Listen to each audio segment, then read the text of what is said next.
Blackwater ecosystems are characterized by the presence of dark-stained or black water, often due to the leaching of organic compounds from decaying vegetation. These ecosystems are typically found in forested areas with slow-moving or stagnant water, such as swamps and peatlands. The water's acidity is often low, and these environments support unique flora and fauna adapted to the specific conditions. In this video, we will set up a Blackwater aquarium together. Welcome to Piece of Nature. I have a very old tank, but it's in very good condition. I want the background of the aquarium to be black. I'm using a lot of glass cleaner before sticking the foil. I'm removing air bubbles with the window cleaner tool. You can also use a credit card for this. I'm cutting off the excess with a utility knife. I didn't use it, but please use gloves for this. For the safety of the aquarium, I'm making sure to put styrofoam underneath it when placing it on the shelf. I'm adding play sand on the bottom. This is the cheapest option. I think it looks very natural. Mangrove wood is often derived from mangrove trees, particularly species like Rhizophora. This type of wood is valued in aquariums for its unique appearance and ability to release tannins into the water. The tannins create a natural aesthetic by tinting the water, resembling the conditions found in mangrove ecosystems. The use of mangrove wood can contribute to a more natural and enriching environment for aquarium inhabitants. Using mangrove wood in a Blackwater aquarium can be a great choice. Mangrove wood, with its ability to release tannins, contributes to the characteristic dark-stained water in Blackwater setups. This replicates the natural conditions found in habitats like tropical rainforest streams and swamps. I'm going to my neighborhood to find more natural ingredients for the tank. Dried branches and leaves that naturally fall from trees, especially in autumn and winter, are perfect for use in the aquarium. These are plane trees, just the tree I was looking for this setup. Nature provides us with many opportunities that we can use in our aquariums. We can get materials from nature according to the needs of the aquarium and the creatures we will feed in it. Besides, we don't need to spend money for it. If we have such an opportunity, why do we spend money instead of going out into nature and getting what we need without harming the nature? At the same time, we can also enjoy clean oxygen in this cold weather. I'm collecting as many dry leaves and dried branches as I need and take them home with excitement. I keep the leaves in the water for a few days because if we put them directly into the aquarium, it may take a while for them to sink into the water. I rinsed these branches several times in the shower with tap water. I'm placing them irregularly to give a natural look. I see many people boiling these branches and leaves. If our goal is to make black water, we do not need to boil these leaves and branches. Over time, the aquarium water will darken. Boiling the leaves and branches will damage the contents of the leaf, and we will defeat our purpose. If you want to use these leaves only visually in your aquarium, but do not want the water to darken, you can boil these leaves to get rid of the sap and add them to your aquarium. This way, the color of your aquarium water will not change. After placing the branches and leaves in the aquarium, I'm adding the alder cones. I'm also spreading some river sand on everything to get a more natural look.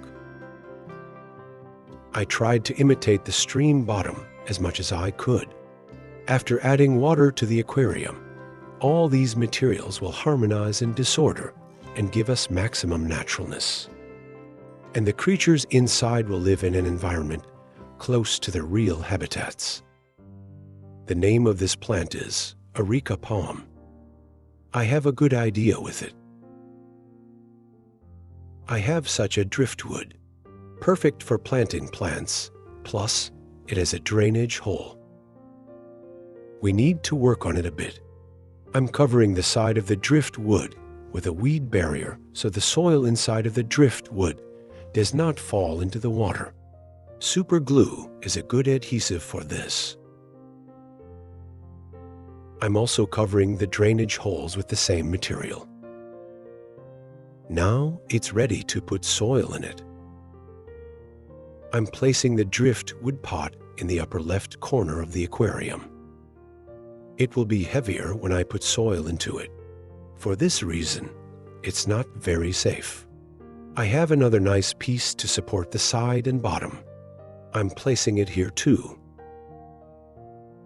I'm adding some part of the palm tree in the water. Only the roots will remain in the water. The plant will feed on water and contribute positively to the water quality of the aquarium. I'm using this soil mixture for my terrestrial ecosystems. It contains pumice stone, perlite, sphagnum moss, coca husk, activated charcoal, lava rock, and garden soil. It works well for these types of plants. The terrestrial moss I have been growing in this plastic box for a long time is very healthy.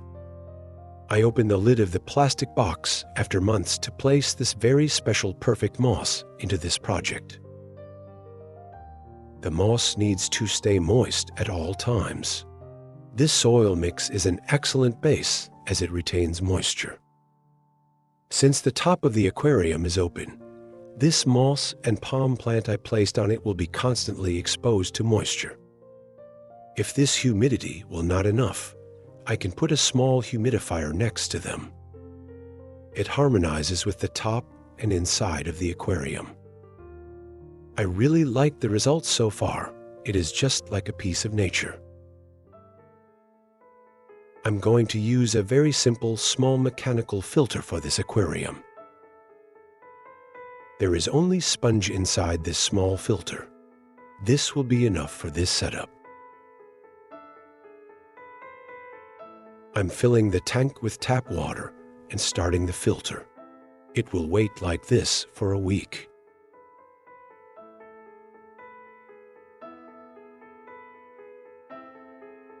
After a few days, biofilm began to form on the surface of the water and on the woods. By the way, I have a simple LED light for this tank. On the 7th day, the tank started to turn yellow.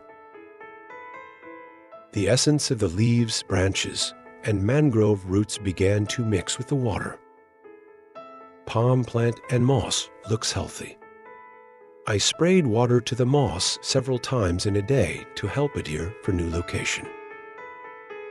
The tank needs a little more time to achieve the full black water look. I'm going to make a few additions to improve the ecosystem. On the 10th day, I'm adding some more leaves to the tank. In this way, they will release more into the water and the color of the water will be darker. This is my biggest ecosystem. If you are new to my channel, you can find my videos about this tank on my channel. I'm taking Java moss and Anubias plants from my dirted tank. Anubias didn't grow well in this tank. Probably the light was too much. I hope they will be happier in the black water tank. Several plant species are well suited for black water aquariums, creating a lush and natural environment. For example, you can use Java moss, Anubias, cryptocorynes, Java fern, Amazon sword. You can also use floating plants. I prefer to use only Java moss and Anubias for this tank. Now everything is better together. On the 12th day, it's time to add the first creatures. I'm taking 3 nerite snails from my main tank and adding them to the black water ecosystem. These snails generally can't turn themselves when they are upside down. I'm helping them. I'm getting a few Bloody Mary shrimp from the same tank. Shrimp, particularly species like Caridina and Neocaridina, can thrive in Blackwater aquariums. The acidic and soft water conditions, along with the presence of tannins from sources like leaves and driftwood, can mimic their natural habitats. These shrimps will reproduce over time and provide excellent live food for the fish they live with. In this way, we will prevent excessive reproduction of shrimps. On the 15th day, everything seems fine in the Blackwater ecosystem. The water darkened the way I wanted. Shrimp are happy in their habitat, and they're everywhere in the tank. It's time to add fish. I wanted to add the 12 Cardinal Tetras from my main tank to this tank, but I could only catch 7 of them. My main tank is very huge and heavily planted. It's very difficult to catch fish. It took me 3 hours to catch 7 Cardinal Tetras.